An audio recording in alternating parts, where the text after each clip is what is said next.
ओम श्री शाम शिवाय नमः। ओम श्री गणेशाय नमः। आप सभी शिव भक्तों का शिव पुराण के इस कथा श्रवण में हार्दिक स्वागत है, अभिनंदन है और आप सभी को मेरा सादर प्रणाम। जैसा कि आपको विदित है, हम शिव पुराण की कथा का नित्य प्रतिदिन श्रवण करते हैं और उसी क्रम में आज हम जो संस्कृत खंड है मूल शिव पुराण की, उसमें हमने शिव पुराण का जो महात्म्य है, जिसमें बिंदुक, चंचुला और कथा को कहने के जो तरीके हैं, विधि निषेध पुस्तक वक्त पूजन वर्णम सप्तम अध्याय तक का हमने उसकी महात्म्य की कथा को पूर्ण किया था। आज हम श्री शिव महापुराणम के प्रथम अध्याय या प्रथम संहिता जो है विद्वेश्वर संहिता, उसका प्रथम अध्याय है, उससे आरंभ करेंगे। ओम श्री शाम शिवाय नमः। ओम श्री गणेशाय नमः। अथ प्रथमोऽध्यायः। अद्यन्त मंगल समजातं समान भावमार्यं तमीश मजरामरात्मदेवं पंचाननं प्रबल पंच विनोदशीलं संभावये मनसि शंकरंबिकेशम्। श्री व्यास उवाच। धर्मक्षेत्रे महाक्षेत्रे गंगा कालंदिनी संगमे प्रयागे परमे पुण्ये ब्रह्मलोकस्य वर्तमनि मुनयः संसस्तात्मानः सत्यव्रत परायणः महोजसो महाभागा महाशत्रं विते निरे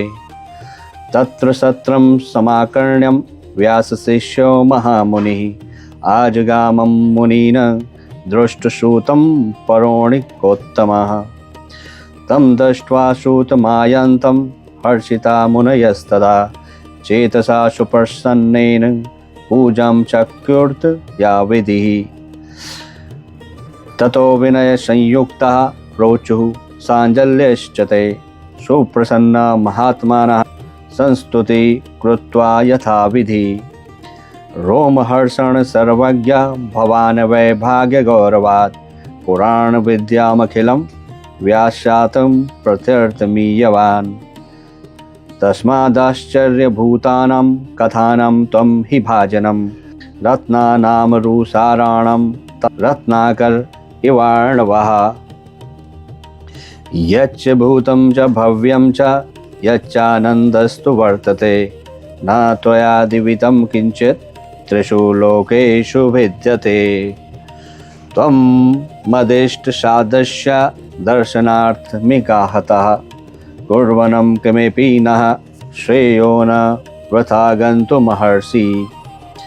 तत्त्वं श्रुतं समहना सर्वं पूर्वमेषु शुभाशुभं न तृप्तिमधिगच्छामः शृण्वेच्छा मुहुर्मुहुः इदानीमेकमेवास्त्री श्रोतव्यं सूतसन्मते तद्रहस्यमपि ब्रूहि यदि ते अनुग्रहो भवेत् प्राप्ते कलियुगे घोरे नरा पुण्या विवर्जिताः दुराचाररताः सर्वे सत्यवार्ता पराङ्गमुखाः परापवादनिरताः परद्रव्याभिलाषिणः परस्त्रीशक्तमनसः परहिंसा परायणः देहात्मदृष्टयो मूढा नास्तिका पशुबद्धया मातृपितृकद्वेषा स्त्रीदेवा कामकंकिरा विप्रालोभग्रहग्रस्ता वेदविक्रयजीविनः धनार्जनार्थ मध्यस्थ विद्या मदविमोहिता त्वयक्त स्वजाति कर्माणा प्रायशा परवंचका त्रिकालसन्ध्याहीना ब्रह्मा बोध विवर्जिताः अदयः पंडितमन्यः स्वचार व्रतलोपकः कृष्युधमरतः क्रूर स्वभावा मलिनाशयः क्षत्रियाश्च तथा सर्वे स्वधर्मत्यागशीलिनिः असत्संगः पापरता व्याभिचार परायणः अशूरा अरणप्रीता पलायन परायणा कुचौरवृत्तयः शूद्रा कामकिङ्कर चेतसः शस्त्रास्त्रविद्यया हीनाधेनु विप्रा वनोज्झितः शरण्यावनहीनाश्च कामिन्युतिमृगः शरण्यावनहीनश्च कामिन्युतिमृगः सदः प्रजापालन स्वधर्मविहीना भोग तत्परः प्रजासंहारका दुष्टा जीवहिंसा करा मुदा वैश्यः संस्कारही नास्ते स्वधर्म त्यागशीलिनः उपता स्वजनर्तास्तुला कर्म कुवृत्तयः गुरुदेव द्विजातीना भक्तिहीना कुबद्धयः अवोजित द्विजाप्राया कृपया बुद्धमुष्टया कामिनी जार भावेषु शुरता मलिनाशया लोभमोहो विचेतस्कः भूतादिषु वृषोज्झितः तदच्छूद्राश्च ये केचित् ब्राह्मणा च तत्परः उज्ज्वला कृतयो मूढा स्वधर्म त्यागशीलिनः करतारस्पसम्भूयो द्विजतेजोपहारका शिवस्वल्प मृत्युकारश्च मंत्रोच्चारण परायणः शालग्राम शिलादीनं पूजका होम तत्परा प्रतिकूल विचारश्च कुटिला द्विज दूषकः धनवन्ता कुकर्माणो विद्यावन्तो विवादिनः आख्यानोपासत ना धर्म वक्तारो धर्मलोपकः शुभो पापकृतयो दम्भः सुदातारो महामदा विप्रादीन सेवकान् मत्वा मन्यमाना निजं प्रभुं स्वधर्मरहिता मूढा शंकरा क्रूर बुद्धया महाभिमानिनो नित्यं चतुर्वर्ण विलोपकः सुकुलीना निज्ञानं मत्वा चतुर्वर्णो विवर्तना स्वर्ण भ्रष्टकरः मूढा सत्कर्म कारिणः स्त्रीश्च प्रायश्च भ्रष्टा भर्तर्वज्ञानकारिकाः श्वशुरद्रोहकारिण्यो निर्भया मलिनाशना गुहावभान् वनिरता कुशीलः स्मरविह्वला जारसंगरता नित्यं स्वस्वामी विमुखस्तथा तनया मातृपितृश्च भक्तिहीना दुराशया अविद्या पाठका नित्यं रोगग्रसित देहका एतेषां नष्ट बुद्धीनां स्वधर्म त्यागशीलनां परलोके पीह लोके कथं शूत गतिर्भवेत् इति चिन्ताकुलं चित्तं जायते सन्ततं हिनः परोपकार सदृशो नास्ति धर्मो पर खलु लघुपायेन येन सा भवेत् सद्यो अगनाशनं सर्वसिद्धान्त वित्वं हि कृपया तद्धुदाधुना व्यासुवाच इत्याकर्ण्यवचस्तेषां मुनिना भावितात्मनां मनसा शङ्करः स्मृत्वा श्रुतप्रोवाच तान् मुनीन् इति श्री शिव महापुराणे प्रथमाया विद्वेषर संहिताया मुनि प्रश्न वर्णनम नाम प्रथमोऽध्यायः। तो इस अध्याय में जो प्रथम अध्याय था उसमें मुनि अर्थात जो प्रश्न थे उनका यहाँ पे उन्होंने किए हैं और ये बताया है कि जितने भी हमारे यहाँ पे इस समय कलयुग में जो काल युग का प्रभाव है उसके हिसाब से जितने भी संस्कार हैं वो सब लोग हीन होते जा रहे हैं। उनमें वो उन्होंने वर्णों के संस्कार बताए, ब्राह्मण क्षत्रिय वैश्य शूद्र वो अपने संस्कारों से हीन है। परिवारजनों के संस्कार बताए, घर में जो बच्चे हैं, माता पिता हैं, सास ससुर हैं, सभी लोगों के संस्कार कलयुग के प्रभाव से वो हीन होते जा रहे हैं। भक्तिमय लोग नहीं रह गए हैं। ब्राह्मण अब त्रिसंध्या तीनों टाइम की जो संध्याएं होती थी वो नहीं कर रहे हैं। वैश्य केवल धन उपार्जन में लग गए हैं और क्षत्रिय अपने धर्म से प्रतिकूल हो गए हैं और केवल अपने भोग में लगे हुए हैं। तो व्यास जी ने ये सारी बातें कही और प्रथम अध्याय यहाँ पे समाप्त होता है। अब हम दूसरा जो अध्याय है उसकी तरफ चलते हैं। अथ द्वितीय अध्यायः शूद्रवाचम्। साधु पृष्ठं साधवो वस्त्रैलोक्यहितकारकम् गुरु स्मृत्वा भवत्स्नेहा दक्षये त्रक्षणो तादरात् वेदान्तसार सर्वस्वं पुराणं चैवमुत्तमं सर्वादौद्योद्वकारकं परत्रं परमार्थदं कल्मष विध्वंसी यस्मिच्छव स यः परं विजृम्भते सदा विप्रा चतुर्वर्गे फलप्रदम् तस्याध्यन्मात्रेण पुराणस्य द्विजोत्तमः सर्वोत्तमस्य सैवस्य ते यास्यन्ति सुसद्गतिम् तावद्विजृम्भते पापं ब्रह्महत्या पुरस्सरं यावच्छव पुराणो हि नोदेष्यति जगत्यहो तावत् कली महोत्पाता सञ्चरिष्यन्ति निर्भया यावच्छव पुराणा हि नोदेष्यति जगत्यहो सर्वाणि शस्त्राणि विवदन्ते परस्परं यावच्छव पुराणं हि नोदेष्यति जगत्यहो तावत् स्वरूपं दुर्बोधं शिवस्य महतामपि यावत् शिव पुराणं हि नोदेष्यति जगत्यहो तावद्यम्भटा क्रूरा सञ्चरिष्यन्ति निर्भया यावत् शिव पुराणं हि नोदेष्यति जगत्यहो तावत् सर्वपुराणानि प्रगजन्ति मिहत्तले यावत् शिव पुराणं हि नोदेष्यति जगत्यहो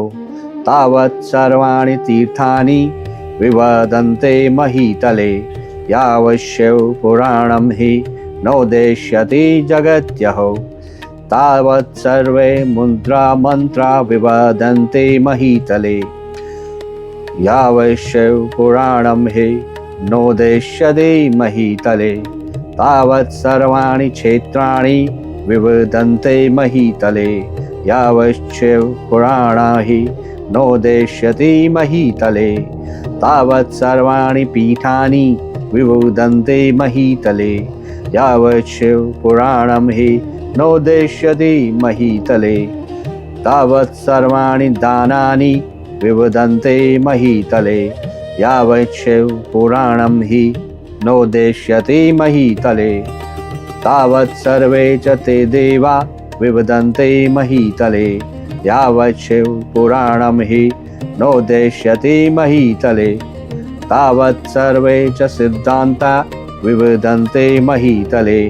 यावत् शिव पुराणं हि नोदेष्यति महीतले अस्य सैव पुराणस्य कीर्तनं श्रवणाद् द्विजा फलं वक्तुं न शक्नोमि कार्त्यसेन मुनिसत्तमः तथापि तस्य महात्म्या वक्षे किञ्चित् वो नघा चित्तमाधाय शृणोतु व्यासेनोक्तो पुरा मम एतच्छैव पुराणं हि श्लोकं श्लोकार्धमेव च यः पठे भक्तिसंयुक्तः स पापान् मुच्यते क्षणात् एतच्छैव पुराणं हि यः प्रत्यह मतीन्द्रतः यथा शक्ति पठेद भक्त्या स जीवन्मुक्त उच्यते एतच्छैव पुराणं हि यो भक्त्या चर्यते सदा दिने दिने अश्वमेधस्य फलं प्राप्नोत् संशयम् एतच्छैव पुराणं या साधारण पदेच्छया अन्यथा शृणुयात् सोऽपि मत्तो मुच्येत पातकात् एतच्छैव पुराणं यो नमस्कुर्यात् दूरतः सर्वदेवार्चनफलं सा प्राप्नोति न संशयः एतच्छैव पुराणं वै लिखित्वा पुस्तक स्वयं यो ददाच्छैव भक्ते वयस्तस्य पुण्यफलं शृणु अधीतेषु च शास्त्रेषु वेदोषु व्याकृतेषु च यत्फलं दुर्लभं लोके तत्फलं तस्य संभवेत् एतच्च पुराणं हि चतुर्दश्यामुपोषितः शिवभक्तसमावाया यो व्याकरोति स उत्तमः प्रत्यक्षरं तु गायत्री पुरश्चर्याफलं प्लवेत् हे भुक्त्वा खिलान् कामानन्ते निर्वणता व्रजेत् उपोषितश्चतुर्दश्यं रात्रौ जागरणान्वितः यः पठेच्च शृणायापि तस्य पुण्यं वदाम्यहम् कुरुक्षेत्रादिनिखिलपुण्यतीर्थस्वेनेकशः आत्मतुल्यं धनं सूर्यग्रहणे सर्वतोमुखे विप्रेभ्यो वासमुखेभ्यो दत्त्वा यत्फलमश्नुते तत्फलं संभवेत् तस्य सत्यसत्यं न संशयः एतच्छैव पुराणं य पठत् श्रवण हि नित्यशः यद्यतं करोति सत्कर्म तत्कोटिगुणितं भवेत् समाहितां पठेदस्तु तत्र श्रीरुद्रसंहितां सः ब्रह्मज्ञोऽपि पूतात्मा त्रिभिरेव दिने भवेत् तां रुद्रसंहितं यस्तु भैरवप्रतिमान्तिके त्रिः पठेत्यप्रयहं मौनी स कामान् खिलान् लभेत् तां रुद्रसंहितं यस्तु सम्पठेद् वटबिल्लवयोः प्रदक्षिणा प्रकुवाणो ब्रह्महत्या निवर्तते कैलाससंहिता तत्रौ ततोऽपि परमा स्मृता ब्रह्मस्वरूपिणी साक्षात् प्रणवार्थ प्रकाशिका कैलाससंहितायस्तु महात्म्यं वेत्ति शङ्करः कृतस्नं तदर्धं व्याश्च तदर्धं वेदमहं द्विजः तत्र किञ्चित् प्रवक्ष्यामि कृतस्सन् वक्तुं न शक्यते यज्ञात्वा तत्क्षणालोकश्चित्तशुद्धिमवाप्नुयात् नानाशते यत्पापं सा रौद्री संहिता द्विजा तन्न पश्यामहं लोके मार्गमाणोऽपि सर्वदा शिवेनोपनिषत्सिन्धु मन्थनोत्पादितां बुधां कुमारायार्पितं तावै सुधा पीत्वा मरो भवेत् ब्रह्मा हत्यादिपापानां निष्कृतिं कृत्वमुद्यतः मासमात्रं संहितं तं पठित्वा मुच्यते ततः दुष्प्रतिग्रह दुर्भोज दुरालापादिसम्भवं पापं सकृतकीर्तनेन संहिता सा विनाशयेत् शिवालये बिल्ववने संहिता ता पठेतु तु यः स यत्फलवाप्नोति त्वादचोऽपि न गोचरे संहिता ता पठन् भक्त्या यः श्राद्धे भोजयेद् द्विजान् तस्य ये पितरः सर्वे यान्ति शम्भो परं पदम् चतुर्दशं निराहारो यः पठे संहिता च तां बिल्वमूले शिवः साक्षात् सदेवश्च प्रपूज्यते अपन्या संहिता तस्त्र सर्वकामफलं प्रदाः उभे विशिष्टे विज्ञेये लीला विज्ञानपूरिते तदिदं सैवमाख्यातं पुराणं वेद संहितं निर्मितं तच्छिवेनेवं प्रथमं ब्रह्म संहितं विद्वेषं च तथा रौद्रं वैनायकमथोमिकं मातृरुद्रेकदशकं कैलासं शत्रुरुद्रकं कोटिरुद्रसहस्राधं कोटिरुद्र तथैव च वायवीयं धर्मसंज्ञं पुराणीमिति भेदतः संहितं द्वादशमिता महापुण्यतरा मतः तासां संख्यया ब्रूवे विप्राशृणुदरतोऽखिलं विद्वेषं 10,000 रुद्रवैनायकं तथा ओमं मात्रपुराणाख्यं प्रत्येकाष्टसहस्रकं 13,000 हि रुद्रेकादशं द्विजा 6,000 च कैलासं शतरुद्रं तदर्थकं कोटिरुद्रं त्रिगुणतमेकादशसहस्रकं सहस्रकोटिरुद्राख्या मुदितं ग्रन्थ संख्यया वायवीयं खाब्दिशतं धर्मं रविसहस्रकम् एवं लक्ष्यसङ्ख्याकं शैवं संख्याविभेदतः व्यासेन तत्तु संक्षिप्तं चतुर्विंशसहस्रकं शैवं तत् चतुर्थं वै पुराणं सप्तसंहितं शिवेन कल्पितं पूर्णं पुराणं ग्रन्थसंख्यया शतकोटिप्रणामं हि पुरा स्रष्टो विस्तृतम् व्यस्ते अष्टादशधा चैव पुराणे द्वापरादिषु चतुर्लक्षेण संक्षिप्ते कृते दैपायनाभिः प्रोक्तं शिवपुराणं हि चतुर्विंशसहस्रकं श्लोकानां संख्यया सप्त संहितं ब्रह्मा संहितं विद्वेषराख्याया तत्रादा रौद्रीगेया द्वितीयका तृतीया शत्ररुद्राख्या कोटिरुद्रा चतुर्थिका पंचमी चैव उमाख्याया षष्ठी कैलाश संज्ञिका सप्तमी वायवीख्याया सप्तैवं संहिता मतः सप्त संहितं दिव्यं पुराणं शिव संज्ञकं वरीव्रति ब्रह्मातुल्यं सर्वोपरि गतिप्रदम् एतत् शिवपुराणं हि सप्त संहित मादरात् परिपूर्णं पठेदस्तु सजीवन मुक्त उच्यते श्रुति स्मृति पुराणे इतिहासगम शतानि च एतत् शिवपुराणस्य नाहर्तल्पकलामपि शैवं पुराणममलं शिवकीर्तितं तदं व्यासेन शैव प्रणवेन च संग्रहीतं संक्षेपतः सकलजीव गुणोपकारकं तापत्रयज्ञमतुलं शिवदं सतां हि विकेतवो धर्म प्रगीतो वेदांत विज्ञानमयः प्रधानः अमन्तसारान्त वेदवस्तु सकलप्त मंत्रो गत्रिवर्गयुक्तमं शैवं पुराणतिलकं खलु सत्पुराणं वेदांत वेद विलत् सत्पर वस्तु गीतं यो वै पठेत् शृणुयात् परमादरेणं शम्भु प्रियः सहि लभेत परमागतिं वै। इति श्री शिव महापुराणे प्रथमाया विद्वेषर संहिताया मुनि प्रश्नोत्तर वर्णनम नाम द्वितीय अध्याय। इस प्रकार ये द्वितीय अध्याय भी यहाँ पे समाप्त होता है और अब हम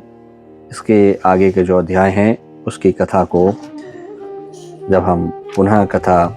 श्रवण में मिलेंगे तो तब हम उस कथा को प्रारंभ करेंगे। आज की कथा की यहाँ पे ही हम समाप्त करते हैं और आज की जो अध्याय हैं उनका सार ये है कि जो मुनि हैं उन्होंने बताया है कि शिव पुराण सुनने से क्या होता है, किस प्रकार कलयुग में घोर कलयुग की वजह से लोगों में एक अज्ञानता सी है, अपने धर्मों से, अपने जो धर्म है नैष्टिक, उनसे विचलित हो गए हैं मार्ग पे। तो वो कैसे लोग जो हैं भगवान शिव के लोग जाएं या परम धाम जाएं, इनके बारे में ये बातें हैं। और क्या क्या लोग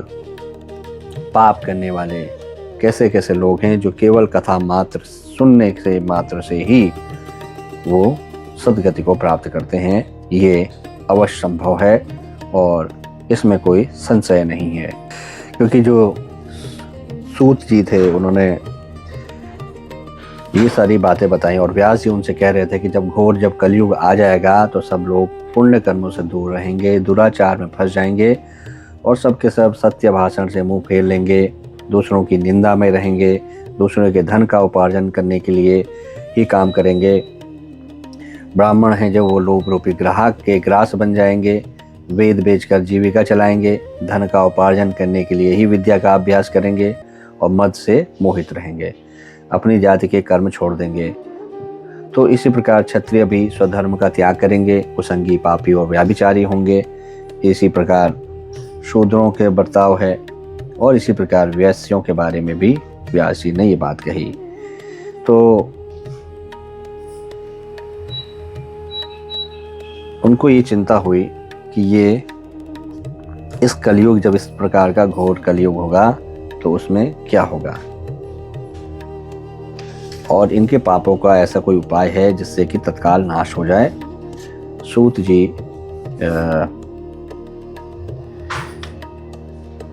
मतलब व्यास जी जो है सूत जी से पूछते हैं। तो सूत जी ने भगवान शिव का मन ही मन जो है स्मरण किया, और उसके परिचय में फिर जो सूत जी ने कहा द्वितीय अध्याय में वो है कि इसमें शिवलोक जो पुराण है इसके महात्म्य के बारे में बताया, और कि ये भी बताया कि यह तीनों लोगों का हित करने वाला है। जो उन्होंने प्रश्न पूछा, सूत जी ने कहा किस प्रकार शिव पुराण के सुनने मात्र से ही लोग अपने जो दुष्कर्म हैं उनसे मुक्त हो जाएंगे, और किस प्रकार उनके हृदय पवित्र हो जाएंगे। और उन्होंने ये भी बताया कि इसमें शिव पुराण में कितने अध्याय हैं, कितनी संहिताएं हैं, और कितने उसमें श्लोक हैं। और ये सूत जी ने बताया कि जब भगवान शंकर ने श्लोक संख्या की दृष्टि से 100 करोड़ श्लोक का एक पुराण ग्रंथ जो है ग्रथित किया था, सृष्टि के आदि में जो निर्मित हुआ पुराण साहित्य अत्यंत विस्तृत था। फिर द्वापर में क्या हुआ, द्वैपायन व्यास जो है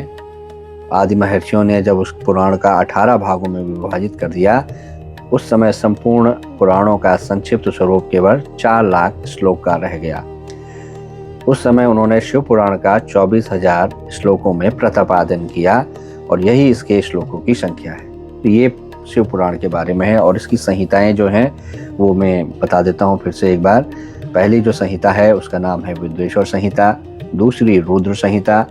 तीसरी शतरुद्र संहिता, चौथी कोटि रुद्र संहिता, पांचवी उमा संहिता, और छठी कैलाश संहिता है, और सातवीं का नाम है वायवी संहिता। और ये शिव पुराण जो है ये वेदों के तुल्य प्रामाणिक है तथा सबसे उत्कृष्ट गति प्रदान करने वाला है, यह सूत जी ने बताया। और दूसरी बात, ये जो शिव पुराण है ये स्वयं भगवान शिव के द्वारा प्रतिपादित है। ये जो समस्त समुदायों के लिए उपकारक है, त्रिविधि पापों का नाश करने वाला है, तुलना रहित है, और सत्पुरुषों को कल्याण प्रदान करने वाला है। तो इस प्रकार ये द्वितीय अध्याय की बातें थी। आप भगवान भोलेनाथ के शरणों में अपने मन को एकाकी कीजिए, उसमें लगाइए। भगवान भोलेनाथ आप सभी के ऊपर कृपा करेंगे। इसी के साथ एक करबद्ध निवेदन है, आप और लोगों को इस शिव पुराण का श्रवण कराइए, इसके रस का सोपान कराइए, विशेषकर वो लोग जो वृद्ध हों, रोगी हों, और जो स्वयं इसका श्रवण नहीं कर सकते। तो आप ऐसा अगर करेंगे तो इसके जो पुण्य फल हैं इसके भागी आप जरूर होंगे, और उन लोगों को भी इसके सुनने का फल मिलेगा। भगवान भोलेनाथ उनके ऊपर कृपा करेंगे। तो आपसे इसी बात के साथ आज की अपनी बात को यहीं पे समाप्त करते हुए आप सभी लोगों से विदा लेते हैं। हर हर महादेव। पुनः आपसे मुलाकात होगी कल। तब तक के लिए ओम नमः शिवाय। हर हर महादेव। जय श्री केदार।